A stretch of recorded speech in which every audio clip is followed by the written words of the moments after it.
دین میں صرف باتیں باتیں ہوتی ہیں، اللہ تعالیٰ دعا قبول کرتے ہیں، تم ایک قدم بڑھاؤ وہ 2 قدم بڑھاتے ہیں، لیکن جب میں ان باتوں پر عمل کرتا ہوں تو کوئی نتیجہ نہیں ملا، اس لیے میں نے دین پہ چلنا چھوڑ دیا 3 سال پہلے۔ استغفر اللہ، پریکٹیکل کچھ نہیں ہے، صرف باتیں ہوتی ہیں دین میں۔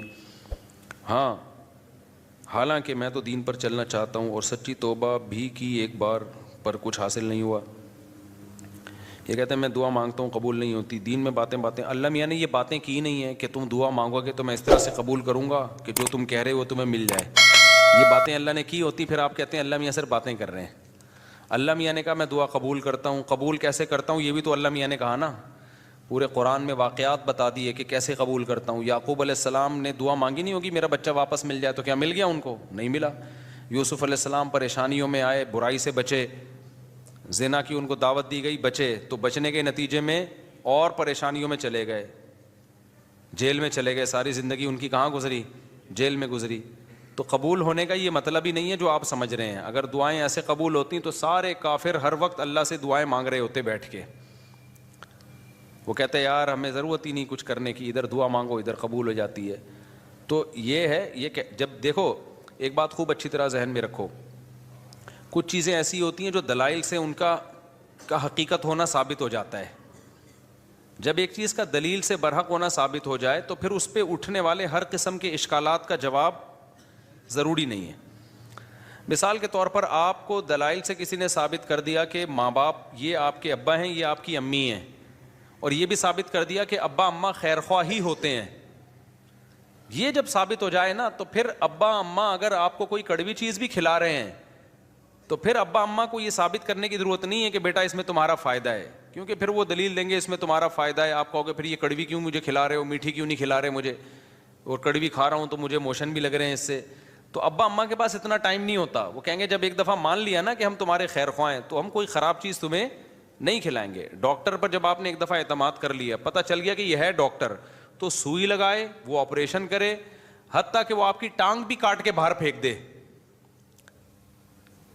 تو یہ قصائی پہ تو اعتراض ہوگا کہ یار تو کہہ رہا تھا میں تیرا خیر خواہ ہوں، تو نے میری ٹانگ کاٹ دی۔ لیکن ڈاکٹر اگر وہ صحیح ڈاکٹر ہے، دلائل سے ثابت ہو جائے، تو پھر اس پہ اعتراض نہیں ہوگا۔ اس کی مثال ایسے ہے جیسے ہم سے غیر مسلم لوگ اعتراض کرتے ہیں کہ اسلام میں اسلام کے یہ حکم غلط ہے، یہ حکم غلط ہے، یہ حکم غلط ہے۔ ہم ان سے کہتے ہیں فرض کر لو اس سے اسلام کا غلط ہونا ثابت ہو گیا، تو پھر ہم کیا کریں؟ اسلام چھوڑ دیں؟ پھر ہم جس چیز کی طرف جائیں گے وہ تو اسلام سے بھی زیادہ، اگر فرض کر لو اسلام کو غلط مان لیتے ہیں تو وہ جس چیز کی طرف ہم جائیں گے وہ تو اسلام سے بھی زیادہ غلط ہے۔ یعنی ایک آدمی کہہ رہا ہے کہ تمہارے ابا تمہارے خیر خواہ نہیں ہے تمہارے، تو آپ کیا کہیں گے؟ ٹھیک ہے میں ابا کو چھوڑ دوں، تو تجھے اپنا ابا بنا لوں، پھر میں تو میرا کچھ لگتا ہی نہیں ہے۔ ایک دفعہ کچھ کیا ہوا، عیسائیوں کی طرف سے یا کسی اور مذہب کی طرف سے کچھ اشکالات آئے، انہوں نے کہا اسلام پہ ان کو کچھ اشکالات ہیں۔ میں نے کہا میں ان اشکالات کا جواب دوں گا، لیکن ایک مثال ہے کہ اگر آپ کو وہ جواب نہیں ملتا تو کیا میں عیسائی ہو جاؤں؟ کیا عیسائیت پر اشکالات نہیں ہے کیا؟ تو یہ دنیا میں ہو نہیں سکتا کہ ہر چیز 100% ہر چیز آپ کی سمجھ میں آ جائے۔ جب کچھ بیسک چیزیں جب سمجھ میں آ جاتی ہیں تو پھر آگے ہتھیار ڈالنے پڑتے ہیں آپ کو کہ بھئی آگے وہ سمجھ میں آئے نہ آئے، آپ نے یہ ماننا پڑتا ہے کہ جو چیز سمجھ میں آ جائے ٹھیک ہے، نہیں آئے تو بھئی میرا علم کیا ہے؟ ناقص ہے۔ پہلی بات یہ کہ یہ جو انہوں نے لکھا کہ اللہ تعالیٰ نے اسلام نے کچھ باتیں کی ہیں، دعائیں قبول ہوتی ہیں، قدم بڑھاؤ اللہ تمہارا ساتھ دیں گے، اللہ تمہیں جو ہے نا تم 2 قدم بڑھاؤ گے اللہ 4 قدم بڑھائے گا، تو اگر اس سے غلط ہونا ثابت ہو گیا تو یہ کیا مطلب؟ اللہ ہے نہیں کیا؟ یہ کائنات خود بخود بنی ہے، یہ ثابت ہونا چاہتا ہے اس سے۔ دوسرا اللہ ہے تو کیا مطلب؟ وہ جھوٹ بولتا ہے معاذ اللہ، اس نے یہ غلط باتیں کی ہوئی ہیں، ظاہر ہے یہ بھی نہیں ہو سکتا، اللہ کیوں غلط باتیں کرے گا؟ یا اسلام کا غلط ہونا ثابت ہو جائے گا تو پھر کون صحیح ہے؟ کیا ایتھیس لوگ صحیح ہیں جو جن کے پاس کوئی صحیح اور غلط کا کرائٹیریا ہی نہیں ہے، معیار ہی نہیں ہے ان کے پاس؟ تو پھر تو یہ انسان اور گدھے گھوڑوں میں کوئی فرق رہے گا نہیں، پھر تو یہ کائنات یہی آئے گا جو ایتھیس کہتے ہیں خود بخود بنی ہے۔ تو وہ آپ یعنی ایک اشکال سے نکل کے بھاگیں گے اور اس کے بڑے اشکالات کے جال میں آپ پھنس جائیں گے۔ تبھی یہ جو ایتھیس لوگ ہیں نا جو کہتے ہیں کہ ان کی سمجھ میں یہ نہیں آتا کہ یہ کائنات تو خود سے بن نہیں سکتی تو اللہ خود سے کیسے بن گیا، یہ بڑا اشکال دہرایا جاتا ہے۔ ہم ان سے کہتے ہیں کہ آپ کو یہ سمجھ میں نہیں آ رہا کہ اللہ ہمیشہ سے کیسے ہے، اور اس کی بیس پہ آپ اللہ کا انکار کر کے اس کائنات کو ہمیشہ سے مان رہے ہو، یہ سمجھ میں آ رہا ہے آپ کے کہ یہ ہمیشہ سے ہے، حالانکہ یہ زیادہ بڑا اعتراض ہے یہ تو مادی چیز ہے, اس میں تو چینجر کے بغیر چینجنگ نہیں ہو سکتی, تو کریٹر کے بغیر یہ کریٹ کیسے ہو گئی؟ تو جب بھی کوئی اسلام پہ اعتراض کر رہا ہوتا ہے نا, ایک اعتراض کر کے وہ اس سے بڑے اعتراض کے جال میں پھنس رہا ہوتا ہے, تو آپ کو اپنی عقل کے گھوڑے وہاں روکنے پڑتے ہیں. آپ کہتے ہو یار کچھ چیزیں ایسی ہیں جو جہاں عقل ہماری رسائی کرتی ہے, اور کچھ چیزیں ایسی ہیں وہاں ہمیں ہتھیار ڈالنے پڑتے ہیں. تو یہ نہیں ہو سکتا کہ کائنات خود سے بنی ہے, یہ بھی نہیں ہو سکتا کہ جس نے بنایا ہے اس نے انسانوں کو آزاد چھوڑ دیا ہو, کوئی ہدایت نہ دی ہو, اور یہ بھی نہیں ہو سکتا کہ وہ ہدایت اسلام کے علاوہ کوئی اور ہو, کیونکہ وہ قانون ہمیں ہدایت اسلام میں ہی ملتی ہیں, اس کے علاوہ کہیں اور نہیں ملتی. اب اگر اسلام ایک بات کہہ رہا ہے تو اس کا ظاہر آپ کی سمجھ میں نہیں آ رہا, تو بھائی پھر آپ دوسری آیتیں اور دوسری احادیث اور قرآن کی دوسری آیتیں ملا کے دیکھو گے تو آپ کو اس کا مطلب سمجھ میں آئے گا. اللہ نے یہ باتیں کی ہی نہیں ہے. جو کہہ رہے ہیں نا اسلام تو باتیں کرتا ہے, عملی طور پر تو کچھ نظر نہیں آتا. یہ بہت سے لوگوں کو اشکال ہوتا ہے, کتنی زیادہ تر عاشقوں کے ساتھ ایسا ہوتا ہے. ایک عاشقہ تھی, ڈاکٹر پہ عاشق ہو گئی تھی, یہ 10 سال پرانی بات ہے, اب سمجھ میں نہیں آئے گا کس کی بات ہو رہی ہے. اس نے مجھے بتایا, میں اللہ سے دعائیں مانگ مانگ کے تھک گئی. وہ ہاؤس جاب میں اس کے ساتھ جاب کرتا تھا نا, وہ لڑکا بھی ڈاکٹر بنا تھا, یہ بھی ڈاکٹر بننی تھی. مجھے اس سے عشق ہو گیا, میں دعائیں مانگ مانگ کے تھک گئی, اللہ دے ہی نہیں رہا. تو کہاں ہیں وہ دعائیں, کہاں ہیں وہ سب چیزیں جو اللہ نے وعدے کی ہیں؟ تو کچھ بھی نہیں ہے, ایسی باتیں ہیں. کچھ لوگ کیا کرتے ہیں, ہمارے محلے میں ایک صاحب بیمار ہو گئے, تو ان کو کسی نے بتایا کہ یہ وظیفہ پڑھو, قرآن کی یہ آیتیں پڑھو, ٹھیک ہو جائیں گے تمہارے ابا. وہ سارا دن پڑھتے تھے, آیت کریمہ بھی پڑھی, وہ پھر ابا کا پھر بھی انتقال ہو گیا. اور انتقال بھی ایسے ہوا کہ ڈاکٹروں نے کہا تھا کہ احتیاطاً آپریشن کروا لیں آپ. ویسے وہ ٹھیک ٹھاک تھے, احتیاطاً آپریشن کے چکر میں گئے اور نکلے ہی نہیں آپریشن تھیٹر سے ہی, ان کی ڈیڈ باڈی ہے. اچھے بھلے ہنستے کھیلتے گئے تھے, وہ آپریشن ہی ناکام ہو گیا. تو انہوں نے کہا ہم نے تو اتنے وظیفے پڑھے. تو بھائی اللہ میاں نے اگر یہ کہا ہوتا نا کہ میں دعا اس طرح سے قبول کروں گا کہ جس کو ٹھیک ہونے کی دعا مانگو گے ٹھیک ہو جاؤ گا, تو پھر لوگ مرتے کیا؟ پھر تو انسان کی عمریں سب کی 90 سال لازمی عمر ہوتی, کیونکہ کون بوڑھا نہیں ہے جس کے لیے, کون بیمار نہیں ہے جس کے لیے پیچھے دعائیں نہیں مانگی جاتی. دعا کا مطلب ہمیں یہ بتایا گیا ہے کہ تم نے اپنا کیس فائل کر دیا اللہ کے دفتر میں, اپنی ذمہ داری تمہاری ہو گئی ہے پوری. بڑا آفیسر بیٹھا ہوتا ہے نا, تو آپ جاتے ہیں اس سے کوئی ریکویسٹ کرتے ہیں, کہتے ہیں بھائی یہ پروسیس ہے, اس کو فالو کرو, اور اپنی فائل یہاں ویزے کے لیے آپ نے اپلائی کر دیا نا, ٹھیک ہے, آپ کی ذمہ داری کیا ہو گئی, پوری ہوگی. آپ کو انٹرویو کے لیے بلایا جائے گا, ہم نے ویزا دینا ہوگا دیں گے, نہیں دینا ہوگا نہیں دیں گے. تو ہم نے اپنی ذمہ داری پوری کر لی ہے. باقی اللہ کا کام ہے, وہ اس طرح سے دعا قبول کرتا ہے یا اس طرح سے دعا قبول نہیں کرتا. لیکن اس نے کہا میں قبول کرتا ہوں, کیا مطلب؟ پھر اس نے قبول کرنے کا مطلب ہمیں بتایا ہے. بعض دفعہ میں وہی چیز تمہیں پکڑا دوں گا جو تم چاہ رہے ہو, بعض دفعہ اس کا کوئی آلٹرنیٹ میں تمہیں دے دوں گا, بعض دفعہ کوئی مصیبت آنے والی ہوگی وہ مصیبت میں تم سے ٹال دوں گا. کچھ بھی نہیں, آخری درجہ حدیث میں آتا ہے اس کے بدلے میں اجر دے دوں گا جو آخرت میں ملے گا تمہیں. اب جس کو آخرت پر ایمان ہوگا وہ مان لے گا, جس کو نہیں ہوگا تو اللہ کہتے ہیں جاؤ نہ مانو. پھر تو بدماشی تھوڑی ہے اللہ کے سامنے کسی کی. کوئی کہتا ہے یار آخرت میں کیوں, مجھے دنیا میں چاہیے, اللہ کہتے ہیں تم آخرت کو نہیں مانتے تو جاؤ تم. تو یہ اللہ میں باتیں یہ والی کی ہیں جو میں آپ کو بتا رہا ہوں. ان باتوں میں اللہ پورا نہ اتر رہا ہو تو پھر آپ بات کرو, اور یہ بھی آپ کی بات ہے کہ آپ کو پوری ہوتے ہوئے نظر نہیں آ رہی. ہم نے اپنی زندگی میں اپنی دعاؤں کو پورا ہوتا ہوا, میرے کتنے مسائل حل ہوئے ہیں الحمدللہ. آج تک جتنے مسائل میں نے اپنے آپ کو ڈالا ہوا ہے آپ سوچ سکتے ہو, جتنی ذمہ داریوں میں ڈالا ہوا ہے نا ہم نے اپنے آپ کو. ہمارے تو سارے مسائل بھائی دعاؤں سے ہی حل ہو رہے ہیں. سارے مسئلے اللہ کا شکر ہے ہمارے دعاؤں سے حل ہو رہے ہیں. بلکہ مجھے تو ڈر لگتا ہے کہ اللہ ہم سے کہے گا تمہارا عمل تو کچھ بھی نہیں ہے, سارے مسئلے ہم نے تمہارے کیا کر دیے, حل کر دیے. تو یا تو بھائی آپ نے کچھ ایسے مسئلے بنائے ہوئے ہیں جو مسئلے ہیں نہیں, وہ آپ کے اپنے بنائے ہوئے مسئلے ہیں, یا پھر آپ نے اللہ پر کو یہ جو ہم کہتے ہیں نا یہ کروں تو یہ پورا ہو جائے, اس کا مطلب اللہ آپ ہیں اور اللہ کیا ہے, آپ کا بندہ ہے. پھر وہ اگر آپ یہ چاہتے ہو نا میں یوں کہوں اور اللہ یوں کر دے, تو پھر تو اللہ آپ بن گئے نا بھائی. جس کا آرڈر چلتا ہے, جس کی بات 100% مانی جاتی ہے, باس تو وہ ہوتا ہے. کیا خیال ہے؟ تو پیغمبروں کی سیرت, قرآن نے جو اتنی لمبی لمبی سیرت بیان کی, موسیٰ علیہ السلام کے بارے میں بتایا کہ بنی اسرائیل کو وعدے کرتے رہے کہ اللہ تمہیں غلبہ دے گا, اللہ تمہیں. بنی اسرائیل نے ایک دن تنگ آ کے کیا کہا ہے, اوذینا من قبل ان تأتینا ومن بعد ما جئتنا, اے موسیٰ تیرے آنے کا کوئی فائدہ نہیں ہوا, آنے سے پہلے بھی ٹینشن تھی, آنے کے بعد بھی ٹینشن. موسیٰ علیہ السلام نے کیا کہا, عسیٰ ربکم ان یرحمکم, امید ہے اللہ رحم کرے گا, امید ہے اللہ کیا کرے گا, رحم کرے گا. اور بالکل اینڈ میں لے جا کے نا جب بنی اسرائیل نے کہا اب تو مر ہی گئے, بالکل دریا کے کنارے کھڑے ہوئے کہہ رہے ہیں اب تو بس مارے گئے, موسیٰ علیہ السلام اس وقت بھی کیا کہہ رہے ہیں, بھائی اللہ میرے ساتھ ہے. اس وقت یہ بھی نہیں کہا مدد کرے گا, ساتھ ہے, جو ہو رہا ہے ہمارے حق میں بہتر, بھلے شہادت دے دے یہاں پہ, ٹھیک ہے نا, بھلے شہادت دے دے, لیکن میرے ساتھ اللہ ہے, میں اس کو ناکامی نہیں سمجھتا, جو بھی میرے ساتھ ہو رہا ہے میں اس کو ناکامی نہیں سمجھتا. تو صحابہ کرام تو جنگوں میں شہید ہوئے ہیں, اور شہادت سے پہلے کیا کہہ رہے ہیں, فزتو ورب الکعبہ, رب کعبہ کی قسم ہم کیا ہو گئے, کامیاب. حالانکہ وہ تو 100% ناکامی ہے. جو آدمی موت کے منہ میں جا رہا ہے اس کے تو سارے پروگرام ہی ضائع ہو گئے نا, اس کے تو سارے ویژن کی ایسی کی تیسی ہو گئی. لیکن وہ مرتے ہوئے کیا کہہ رہے ہیں کہ ہم کامیاب ہو گئے. وجہ کیا ہے کہ بھائی جو اللہ اب ہمارے ساتھ کر رہا ہے ہمیں یقین ہے کہ وہ ہمارے حق میں بہتر ہی ہو رہا ہے, ہمارے حق میں برا نہیں ہو رہا. تو آپ کو اپنے آپ کو اللہ کا بندہ بنا کے زندگی گزارنی ہے.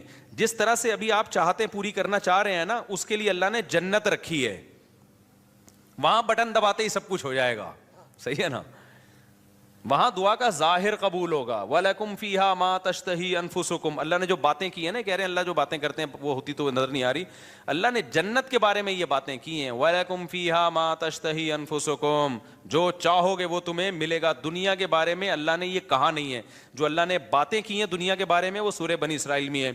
اللہ تعالیٰ فرماتے ہیں کہ من کان یرید العاجلۃ عجلنا لہ فیہا ما نشاء لمن نرید. یہ اللہ کے الفاظ ہیں سورہ بنی, یہ باتیں کی اللہ نے کہ جو دنیا میں نعمتیں چاہتا ہے نا, مجھے یہاں میری شادی ہو جائے, یہ والی جاب مجھے مل جائے, یہ کام میرا ہو جائے, یہ فلانا کام میرا ہو جائے, یہ ساری جو چاہتے ہیں یہ دنیا کی چاہتے ہیں نا, اللہ کہتے ہیں کہ جو شخص من کان یرید العاجلۃ, جو دنیا کی زندگی چاہتا ہے, عجلنا لہ فیہا ما نشاء, تو ہم اس کو اتنا دیں گے جتنا ہم چاہیں گے, اس کے مطالبے پر نہیں دیں گے ہم اس کو کہ جتنا یہ مانگ رہا ہے یا جتنا یہ اسٹرگل کر رہا ہے نہ. بہت سو کی اسٹرگل کی ایسی کی تیسی ہو جائے گی. بہت سو آپ نے دیکھا ہوگا نا 7 کامیاب لوگوں کی 7 عادتیں, وہ جو کتابوں میں لکھا ہوتا ہے, تو وہ 7 سے 14 عادتیں ہوتی ہیں بعض لوگوں میں, پھر بھی ناکام ہو جاتے ہیں. انہوں نے صرف کامیاب لوگوں کی کتابوں میں لکھا ہوا ہوتا ہے کہ جو دنیا کے بڑے بڑے کامیاب لوگ ہیں ان میں یہ خصلتیں پائی جاتی تھیں. آپ نے کیا کیا, وہ خصلتیں اپنے اندر پیدا کر لیں, پھر بھی ناکام ہی ہو گئے آپ. تو اس پہ بھی کتابیں آنی چاہیے کہ 7 کامیاب لوگوں کی علامتیں جو 25 ناکام لوگوں میں پائی گئی ہیں. تو اللہ میاں نے جو باتیں کی ہیں, جو یہ کہہ رہے ہیں اللہ میاں صرف باتیں ہی کرتے ہیں, پورے تو ہو نہیں رہے, تو اللہ میاں نے جو باتیں کی ہیں دنیا کے بارے میں, جو اللہ میاں نے باتیں کی ہیں, من کان یرید العاجلۃ, اللہ کہتے ہیں جو دنیا کی نعمتیں چاہے گا, عجلنا لہ فیہا ما نشاء, ہم اس کو دنیا میں دے دیں گے جتنا ہم چاہیں گے, جتنا یہ مانگ رہا ہے, جتنا یہ چاہ رہا ہے. اگر ایسا ہوتا تو زرداری 5 سال کے لیے صدر بنتا, پھر اگلے 5 سال کے لیے پھر دوبارہ زرداری صاحب نے بن جانا تھا, اگلے سال کے لیے بھی سارے ہی بن رہے ہوتے صدر, اور سسٹم نہ چلتا جو ابھی ہماری کنٹری میں کیا چل رہا ہے, سسٹم چل رہا ہے. دوسرا اللہ فرماتے ہیں لمن نریدو, فرمائے یہ تھوڑا بھی اس کو ملے گا جس کو ہم چاہیں گے, جتنا ہم چاہیں گے, جس کو ہم چاہیں گے. یہ ہے یہاں پہ دنیا کی بات. آخرت کی اللہ فرماتے ہیں ومن اراد الآخرۃ وسعى لها سعيها وهو مؤمن فاولئک کان سعیهم مشکورا, جو آخرت چاہے گا اور اس کی قواعد پورے کرے گا, ان کو ان کی محنت سے یقینی بھی ملے گا اور زیادہ بھی ملے گا. اب ان کا اگلا سوال دین کے بارے میں کہ میں تو توبہ کرتا ہوں تو توبہ پہ بھی قائم نہیں رہتا, تو اللہ تو وہاں بھی مدد. بھائی یہ کہہ رہے ہیں میں گناہ سے توبہ کرتا ہوں پھر توبہ ٹوٹ جاتی ہے, تو اللہ تو مدد کرے نا, میں جب توبہ کروں تو قائم رکھنے کی توفیق دے مجھے. پھر یہ بہت سے لوگوں کے ساتھ ہوتا ہے یہ. بھائی آپ جو توبہ کر رہے ہو نا, توبہ ٹوٹ رہی ہے تو اللہ نہیں توبہ توڑ رہا, آپ نے خود گناہ کر کر کے اپنے آپ کو گناہ کا عادی بنا دیا ہے, لت پڑ گئی ہے آپ کو. اور جو بار بار گناہ سے توبہ ٹوٹتی ہے نا, یہ انہی کی ٹوٹتی ہے جو پہلی دفعہ جو گناہ کرتے ہیں وہ توبہ پہ قائم بھی رہتے ہیں. 25-26 دفعہ طبیعت سے گناہ کرنے کے بعد پھر توبہ کرتے ہیں, پھر کہتے ہیں توبہ ہماری کیا ہو جاتی ہے. جب آپ نے سٹے کا عادی بنا دی اپنے آپ کو, تو پھر تو آپ کا دل للچائے گا نا. تو یہ الزام اللہ کو کیوں دے رہے ہو, یہ تو آپ کا جرم ہے, خود اپنے آپ کو عادی بنائے. تو جتنا گناہ کرنے میں مزے اڑائے ہیں, اب چھوڑنے میں اسٹرگل بھی اتنی ہی کرنی پڑے گی. ایک بات. دوسری بات یہ کہ آپ گناہ سے توبہ صحیح طرح سے کر نہیں رہے. بعض دفعہ گناہ سے توبہ کرتے ہیں, اس کے جو گناہ کے قریب لے جانے والی چیزیں ہوتی ہیں نا, وہ نہیں چھوڑ رہے ہوتے, وہ نہیں چھوڑ رہے ہوتے. اب کسی کو عادت پڑ گئی ہے فحش فلمیں دیکھنے کی. تو بھائی بند کمرے میں کمپیوٹر کیوں رکھ رہے ہو آپ اپنے آپ کو بزی کیوں نہیں کر رہے, آپ شادی کیوں نہیں کر رہے, اور اگر شادی کے بعد بھی عادت چھوٹ نہیں رہی ہے آپ کی, تو آپ اپنے اوپر سزا کیوں متعین نہیں کر رہے؟ آپ گناہ کرتے ہو تو سزا تو دو نا اپنے آپ کو, ایسے ہی کیوں چھوڑ رہے ہو آپ اپنے آپ کو؟ آپ کا بچہ ایک دفعہ غلطی کرے گا, 2 دفعہ, پھر تیسری دفعہ میں آپ کیا دو گے؟ سزا دو گے نا آپ اس کو. فوج میں ایک غلطی ہوگی, فوجی دوسری غلطی کرے گا, پھر کورٹ مارشل ہوگا اس کا. دنیا میں کہیں بھی وداؤٹ پنشمنٹ جو ہے کہیں بھی سسٹم نہیں چلتا. سسٹم تو چل سکتا ہے, سسٹم نہیں چلتا. تو آپ گناہ کو چھوڑنے کی پراپر کوشش کرو. بڑے بڑے لوگ, 100 آدمیوں کے قاتل نے پکی ڈھکی توبہ کر لی تھی, جس کو قتل کی عادت پڑ گئی تھی. بڑے بڑے لوگ ولی اللہ گزرے, سارے ہم پیدائشی ولی اللہ تھوڑی تھے. تو خاندانی طریقے سے گناہ سے توبہ کی کوشش کرو. اس کا فائدہ کیا ہوگا؟ ایک دم نہیں چھوٹے گا تو آہستہ آہستہ چھوٹ جائے گا. اور دوسری بات یہ کہ جو اللہ کہہ رہا ہے کہ میں تمہارا ہاتھ تھاموں گا, اس نے تھامنے کا مطلب کیا بتایا ہے؟ اس نے کہا توبہ کر لو نا, معاف کر دوں گا. اس سے بڑا آپشن اور کیا ہے؟ بھلے دوبارہ ہو جائے, صحیح ہے نا, دوبارہ ہونے سے پرانی توبہ کینسل نہیں ہوگی. اور کیا چاہیے بھائی؟ ایک گناہ آپ سے ہو گیا, آپ نے گڑ گڑا کے توبہ کی, توبہ کرتے ہوئے نیت تو آئندہ دوبارہ نہیں کروں گا, پھر اسباب بھی اختیار کیے کہ نہ ہو, غلطی سے ہو گیا, تو فوراً تھوڑی اللہ جہنم میں ڈال رہا ہے آپ کو پھر توبہ کا موقع دے رہا ہے. آپ توبہ کرو. تو آپ مایوس کیوں ہو رہے ہو؟ ہمارے ایک دوست تھا, بہت گناہوں میں ملوث ہو گیا تھا, تو میں نے اس کو کہا توبہ کرو. ایک بزرگ کے پاس لے گیا, اس نے توبہ کی, دوبارہ اس سے غلطی ہو گئی. مجھے کہتا ہے یار پھر توبہ کی, پھر میں لے گیا, میں نے کہا بھائی بیٹھا کر یہاں اللہ والوں کے پاس, پھر وہ پھر دوستوں میں بیٹھنا, پھر توبہ غلطی ہو گئی, پھر میں لے گیا, ایک بزرگ تھے ان کے پاس لے گیا, یار ادھر بیٹھا کر اللہ اللہ کچھ سنا کر. کہہ رہا ہے یار اب تو مجھے اب توبہ کرتے ہوئے شرم آ رہی ہے, اللہ میں بھی بولے گا گناہ کرتا ہے پھر توبہ کر رہا ہے. تو میں نے کہا کمبخت, شرم توبہ توڑتے ہوئے آنی چاہیے, کرتے ہوئے نہیں آنی چاہیے. توبہ توڑتے ہوئے شرم آنی چاہیے کہ کتنی گڑ گڑا کے اللہ سے توبہ کی تھی, اب نہیں کروں گا, بے شرم بن کے دوبارہ کیا کر رہا ہے. جو شرم ادھر آنی چاہیے تھی وہاں آنی رہی, جہاں نہیں آنی چاہیے وہاں آ رہی ہے شرم.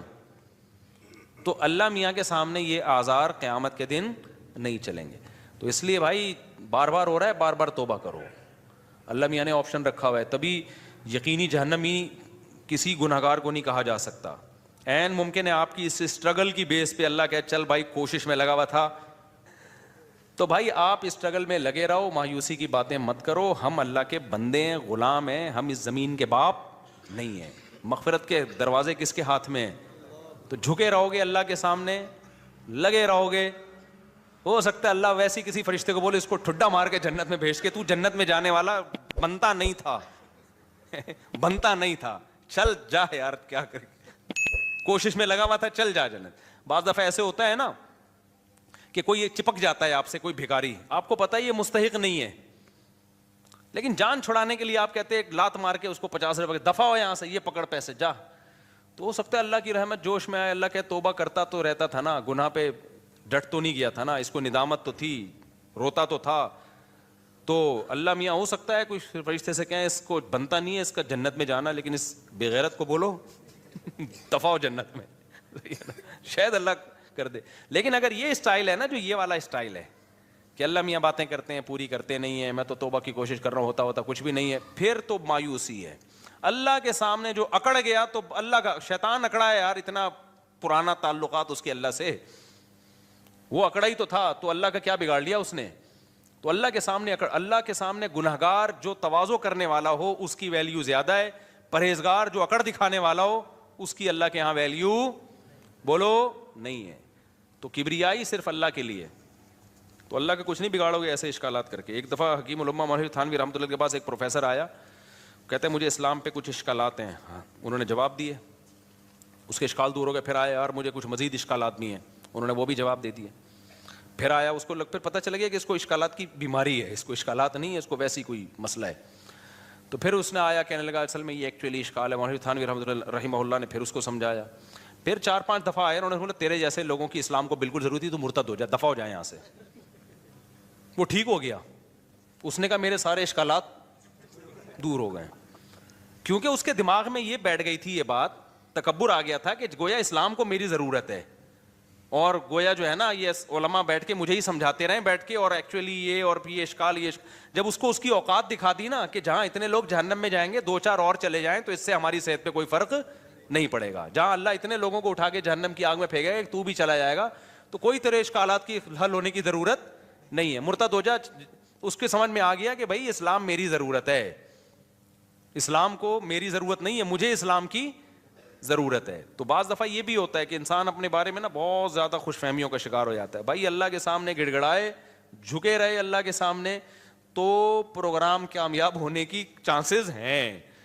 بھلے گناہوں سے توبہ کرنے میں ہی زندگی گزر جائے, لیکن اگر اکڑ دکھانا شروع کر دی نا کہ یہ تو ہوتا ہی نہیں ہے, مایوسی کی باتیں, یہ تو سب ایسا ہی ہے, تو پھر اللہ کہتے جاؤ, شیطان کو نہیں چھوڑا جو اتنا اللہ کا عبادت گزار تھا, تم کس کھیت کی مولی ہو.